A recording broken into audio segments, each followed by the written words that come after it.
So I was at the store the other day, and it was so expensive, this was the receipt they gave me, which would be really funny if it was true and not just a clever way to introduce this project.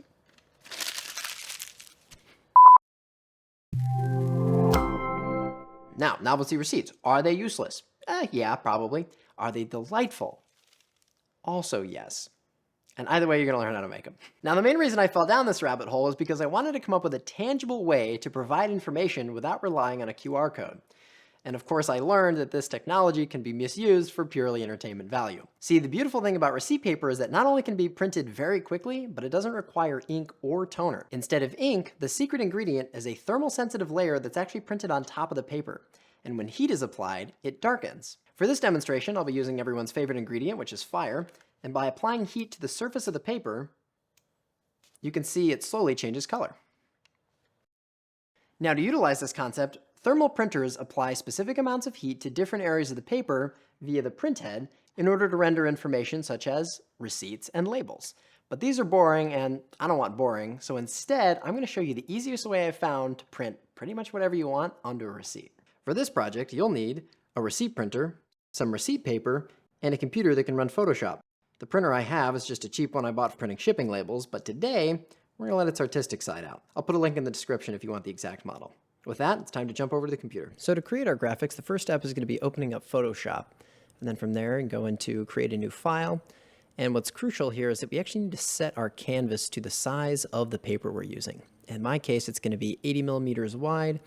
And then for height, I found somewhere between 300 and 400 millimeters to be what works best. Anything larger than that, and the file actually becomes larger than what the printer can handle. So we'll start with this for now, and then we'll go ahead and create a new document. And as you can see, this is what the receipt is actually going to look like size-wise. So now that our canvas is all set, we can go ahead and import whatever graphic we want by going to File, Place Embedded, and then picking the actual graphic we want. So in this case, I'm going to use Surprise Pikachu.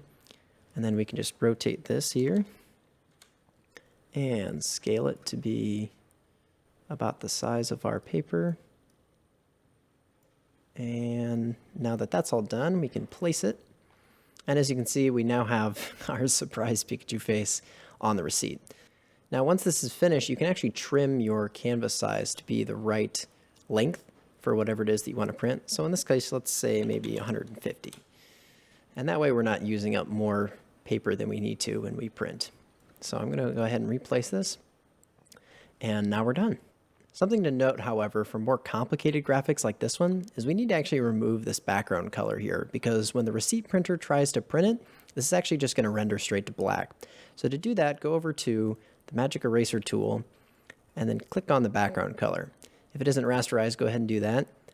And then once that's done, this all goes to white, which will show up great on the printer because the rest of these graphics are all going to be printed dark. Now that the background is removed, you're ready to export. So go up to File, Export, and then export it as a PNG. Name it whatever you want, save it, and then you're good to move on to the next step. As you can see, we have our freshly exported PNG here, but before we can start printing, we first need to adjust our printer settings to match our canvas settings. So go in and find your printer, hit Manage, hit Printing Preferences, and then we need to add a custom paper profile. So in this case, I've already created one, but you want to make sure that you have the width of the paper matching the receipt paper you have, and the paper length set to whatever you have as your canvas length in Photoshop.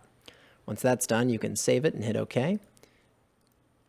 Then you can go back to the PNG and actually print it out. So go ahead and open up the printer dialog, make sure that your correct printer is selected, the orientation is set to portrait, and that we have our custom paper selected as well. Once that's all done, you can ensure that shrink to fit is enabled just in case something overhangs, and then hit print.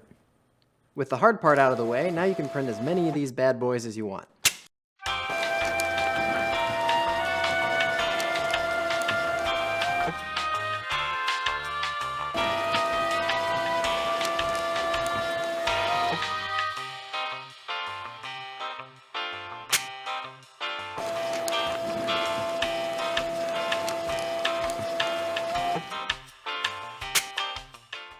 Well, I hope you enjoyed this wacky little project, and I'm interested to see what any of you create using this method. Maybe wedding invitations, resumes. I think the possibilities are endless.